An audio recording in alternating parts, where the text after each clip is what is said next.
Halo, bertemu kembali dengan channel Jual Beli Saham. Pada kesempatan ini saya akan menyampaikan atau membahas harga wajar dari 17 saham pilihan jual beli saham. Pada video sebelumnya kita sudah berikan siapa 17 saham itu. Kalau belum melihat video sebelumnya, boleh silahkan cek di video sebelumnya.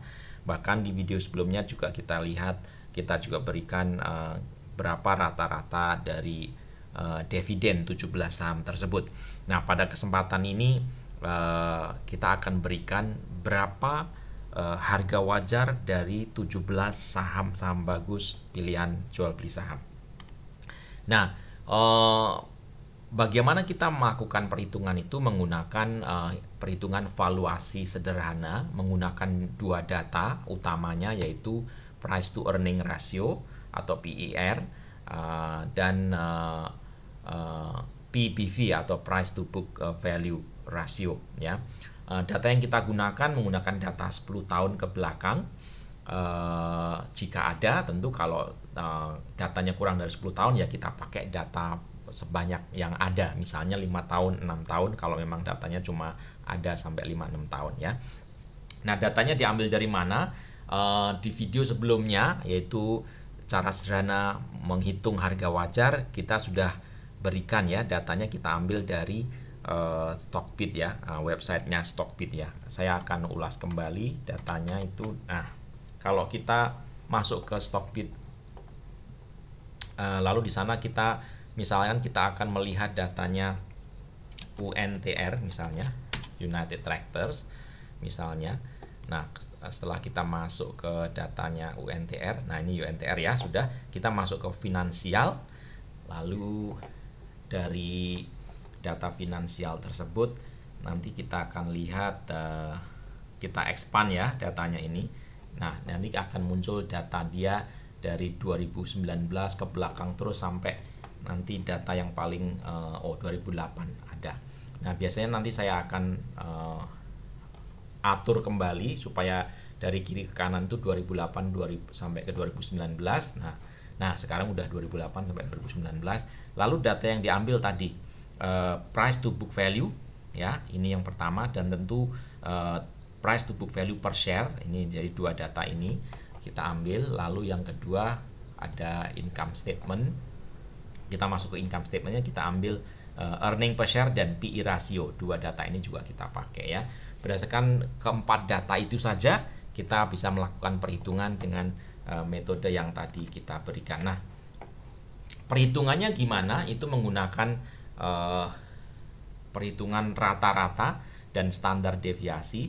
Lalu kita berikan range ya. Jadi perhitungannya kalau nanti PER atau PBV-nya itu jatuhnya di rata-rata, lalu kita hitung harganya, itu harganya kita anggap harga wajar. Ini konsensus yang saya gunakan ya. Nah, kalau dia jatuhnya itu harganya antara harga PER dan PBV rata sampai -1 standar deviasi, nah kita anggap itu harganya masih murah ya. Dan kalau dia jatuhnya dari -1 ke -2 standar deviasi, itu jatuhnya murah sekali. Gimana sih sebetulnya, kok kelihatannya rumit? Kita coba pakai grafiknya ya. Ini konsep statistik ya. Konsep statistik itu artinya ini menggambarkan probabilitas harga atau data itu jatuh di range ini. Apa artinya di sini? Kalau dikatakan di sini misalnya 99,7% itu -3 standar deviasi sampai +3 standar deviasi. Artinya apa? Artinya data itu probabilitasnya jatuh di range -3 standar deviasi sampai +3 standar deviasi itu sebesar 99,7%. Artinya udah hampir 100% data itu pasti jatuhnya di range ini gitu ya. Kalau kita pakai data itu. Nah, kenapa saya cuma pakai -2 sampai +2 ini? Karena probabilitasnya sudah cukup besar ya, 95%. Jadi ya probabilitasnya sudah cukup besar di sana. Jadi kita pakai -2 sampai +2 sudah cukup. Lalu konsensusnya tadi, kalau PER dan PBV rata-rata itu jatuh di rata-rata kita berikan konsensus harganya masih wajar.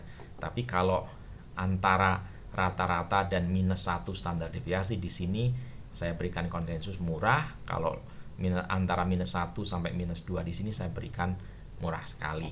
Demikian juga sebaliknya, antara rata-rata dan +1 standar deviasi mahal, antara +1 dan +2 standar deviasi mahal sekali. Nah, gimana hasil dari perhitungan untuk 17 tersebut, saham tersebut? Kita langsung lihat saja. Oh, tapi sebelumnya ini disclaimer ya, bahwa perhitungan valuasi ini hanya merupakan acuan semata, bukan rekomendasi. Silahkan untuk diteliti dan dipelajari. Kalau ini cocok dan berguna buat teman-teman, bisa jadikan juga referensi atau acuan ya. Yang kedua, perhitungan ini tidak cocok buat semua saham. Menurut saya ini lebih cocok pada saham-saham yang memiliki pertumbuhan yang konstan ya. Pertumbuhan yang konstan ini tidak cocok dengan saham-saham yang naik turun sekali gitu ya. Tidak mengalami pertumbuhan yang konstan, kurang cocok gitu ya. Atau yang pertumbuhannya justru lebih eksponensial gitu ya. Ini tidak cocok untuk kita terapkan ya, menurut saya. Yang ketiga, tentu perhitungan ini perlu di-review atau ditinjau secara berkala, karena nanti setiap ada laporan finansial atau keuangan baru, biasanya kita akan mendapatkan nilai dari PER dan PBV yang baru, dan itu harus kita masukkan dalam perhitungan untuk membuat perhitungannya kembali di adjust ya, atau dihitung ulang. Nah, ini menurut saya 3 hal ini yang perlu juga diperhatikan. Oke, lalu langsung saja kita lihat hasil perhitungannya. Nah, ini hasil perhitungan saya. Kita lihat di sini, ini 17 sahamnya, dan di sini hasil perhitungan menggunakan data tersebut, berapa harga wajarnya, lalu berapa harga murahnya. Murah di sini berarti antara harga wajar dan harga ini ya. Lalu berapa harga murah sekali, atau demikian juga sebaliknya, berapa harga mahal dan mahal sekali. Nah, kalau kita bandingkan dengan harga sekarang dari saham tersebut, misalnya per hari ini ya, tanggal berapa ini, tanggal 2 Juli misalnya, ini kita lihat kalau BCA itu ternyata dengan harga 29.000 itu jatuhnya antara wajar dan mahal. Artinya dia di atas harga wajar. Makanya di sini ada MOS. MOS itu margin of safety-nya sudah 0. Artinya dia harganya sudah di atas harga wajar. Ini BCA contohnya. Lalu kalau BNI misalnya ya, berdasarkan data 10 tahun tersebut, harga wajarnya di 9.700. Harga sekarang 4.560. Berarti dia harga sekarang itu masih jauh di bawah harga wajar, bahkan dia di bawah harga murah sekali. Ya, sehingga margin of safety-nya sangat besar. Berarti di sini harganya menurut valuasi ini harga BNI murah sekali ya, murah sekali.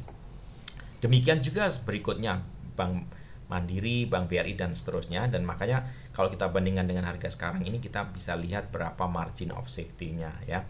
Itu. Nah, yang kedua tapi kita juga perlu perhatikan misalnya ya, saham-saham yang margin of safety-nya 0, BCA, TOWR dan SIDO. Kalau kita teliti lebih lanjut, saham-saham ini justru malah saham-saham yang paling bagus di bidangnya ya. Kayak BCA itu saham untuk bank terbaik ya, market kapitalisasi terbesar, dan dia saham bank terbaik di Indonesia gitu ya. Ini malah kok nggak ada margin of safety-nya, kok sudah mahal, kenapa begini? Menurut saya ini karena saham ini karena bagus ya, meskipun secara valuasi kita hitung berdasarkan PER, PBV misalnya dia udah di atas harga wajar, tapi karena perusahaannya bagus, sahamnya bagus, orang masih minat untuk beli ya, untuk ditabung, untuk jangka panjang dan seterusnya, dan dia beli di harga sudah mungkin di atas harga wajar gitu. Tentu acuan harga wajar ini juga bagus, berguna kalau suatu saat terjadi koreksi untuk saham-saham ini. Misalnya kemarin BCA sempat turun sampai ke 22 ya. Artinya kalau harga wajarnya kita udah tahu 27, dia turun ke 22.000, wah itu kesempatan sekali kita masuk karena kita udah tahu harga wajarnya itu berapa. Demikian juga sekarang kalau kita mau masuk ya, kita harusnya tahu atau sadar bahwa harganya sebetulnya sudah di atas harga wajar. Demikian juga tentu saham-saham lain yang bagus ya, karena kita udah tahu harga wajarnya. Kalau terjadi koreksi lagi dan harganya jauh di bawah itu, kita bisa menentukan pilihan untuk misalkan masuk. Demikian juga dengan perusahaan yang bagus dengan harganya masih di bawah, ini menjadi satu pertimbangan kita ya. Tapi sekali lagi ini perhitungan berdasarkan performance dia selama 10 tahun ke belakang ya. Bahkan ada yang tidak sampai 10 tahun karena datanya tidak ada.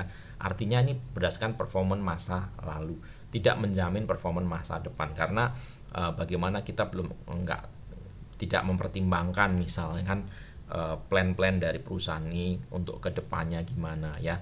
Kalau dia semakin bagus misalnya, tentu pertumbuhannya bisa lebih bagus dari rata-rata pertumbuhan sebelumnya, sehingga perhitungan ini tentu tidak akurat gitu ya, karena ini ada berdasarkan rata-rata pertumbuhan selama 10 tahun ke belakang.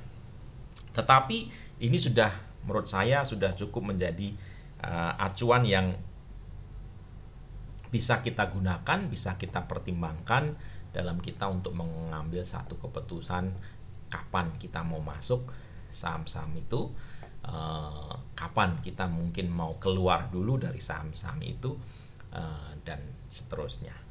Nah, itu saja sesi kali ini, pembahasan harga wajar dari 17 saham pilihan jual beli saham.